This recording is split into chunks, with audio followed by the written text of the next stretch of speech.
Hi, I'm going to show you how to make this silk ribbon embroidery blossom branch. So I've got some 13mm white pure silk embroidery ribbon and I'm going to bring it up through my fabric and I'm just going to now twist it. I need to twist it as tight as I can to form a nice cylindrical shape. I'll pass that back down through the fabric again. Sometimes it kind of knots up, you just need to pull it back and then it will flow through the fabric quite nicely. You might need to use a little pair of pliers on a thick wide ribbon like this. So now I've got some pure cotton thread here and I'm just going to run some couching stitches up my first branch. This is a great project for silk ribbon beginners because it's very, very simple. There's only really one stitch involved, so it's a nice easy project to do for the first time. So with all of my ribbon embroidery I work in white and I then colour it afterwards, and I'll show you how to do that towards the end of this little film. It's a very, very simple process. If you colour afterwards you'll always get a much more realistic and vibrant result. If you use a flat coloured ribbon you'll get a flat coloured result. So I'm just couching up now. I'm using a cotton thread here, making sure that it's a natural fibre, because natural fibres take up dye very much better than synthetic fibres. And I'm going to dye this afterwards, so I want the couching threads to take up the dye at exactly the same rate as the silk ribbon that I'm using. So I'm just now here using the same twisted 13mm silk ribbon. I've brought it back up through the patchwork here and back down again. I'm just going to continue to couch the ribbon down in this way.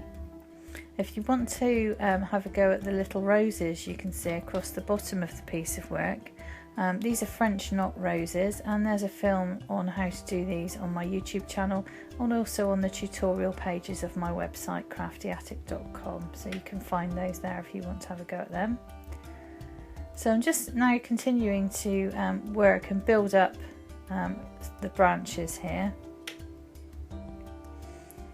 So pulling the ribbon through and again just couching down. So I'm not going to show you all of these branches because it'll take too long and it'll be very dull. So I'm just going to get this one done.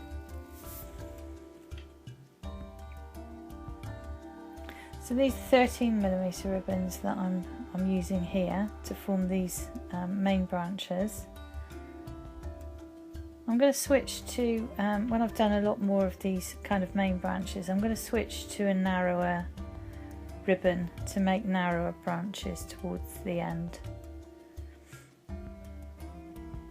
So you can see I'm just building up a kind of nice branch shape here with the silk ribbons. So I'm working through a couple of layers of fabric here. You can see that it's actually quite easy and it's quite possible to do with the silk ribbon. You must make sure you use 100% silk ribbon because nothing else will fold small enough to pass through your fabric on the end of a needle. So again, I'm still using these 13cm ribbon.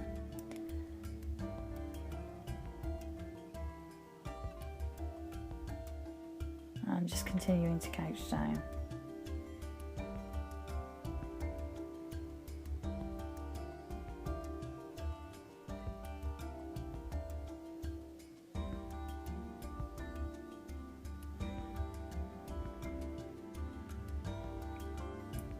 So here you can see that I've put a few more branches. This one now is using a 7mm ribbon, so it's a little bit narrower than the other branch because I've used a narrower thread. So I'm just going to bring that narrow thread or narrow ribbon back up through again and make a couple more little branches.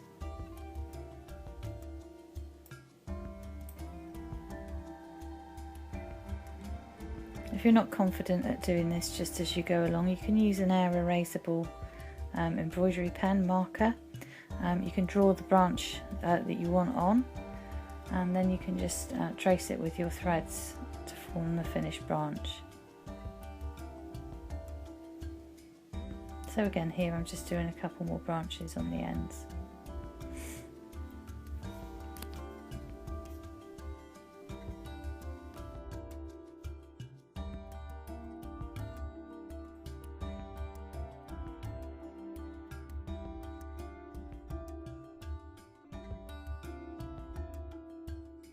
So now I have a couple of different colours of brown marker pen. These are pro markers, they're permanent. So I'm just touching the pen onto the silk ribbon, and the silk ribbon is sucking the dye that it wants from the pen. It won't bleed out onto your backing fabric or anything, so you don't need to worry about that. So I like to use always 2 colours at least when I'm colouring a project such as this, because you get a nice deep realistic result. So there's my light brown. I'm just going to now use a much darker brown.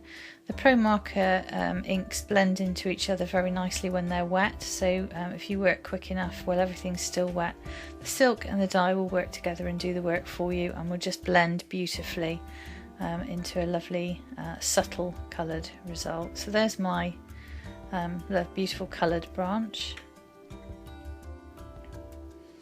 So now I'm going to do some blossom. This is a 7mm white silk embroidery ribbon, and all the blossom is just little French knots. So if you haven't done a French knot before, I'll explain the process to you. You might need to use a pair of pliers to tug them through, because they do get a little bit tight. So just tugging that one through now. So there's my first piece of blossom. So you bring the ribbon up through the fabric, you wind 3 times around the needle, and then you pass the needle back down through the fabric again. And that will form a little knot that sits upon the surface of the fabric. They can look like little beads if you use embroidery floss and make them really nice and small, but this is great. This looks like blossom. So we're just going to do quite a few of these French knots. The French knots do use a surprising amount of ribbon, so you will need to cut yourself a fairly good length, otherwise you'll do a couple of French knots and you'll run out of ribbon and have to stop, and that will just be frustrating. The ribbons that come from craftyattic.com are very high quality. You can pass them through a thickness of fabrics many times, and they won't start to disintegrate or fray at all. You won't damage them, so you can be quite rough with them. So here's our first little lot of blossom forming here, and so you just continue to add these little French knots onto the ends of all of your branches that you've made there. If you want to do French knots onto an open weave fabric, in fact any silk ribbon embroidery, you can do it onto an open weave fabric such as an embroidery linen, something like that, and it will make your life very much easier because you won't have to tug it through all these layers of fabric, but it's doable. So I've got a couple of different colours of pink here, and I'm just going to now colour the blossom. So once again, all you need to do is just touch the pen to the silk, and the silk will draw the ink that it wants to saturate itself from the pen. So now I've decided to switch to the fat end because it gets the job done faster. So I'm just using a light pink and then touching with a darker pink at the end, and allowing those 2 different colours just to bleed into each other, and you get a lovely kind of vintage watercolour effect with the colours like that. So I'm just going to colour this whole thing now, finish the blossom off, and there you can see there's my blossom branch is completely finished. So all of the ribbons I've used are available from craftyattic.com. I hope you enjoyed watching this film, and I hope you enjoy having a go at silk ribbon embroidery. Thank you very much for watching.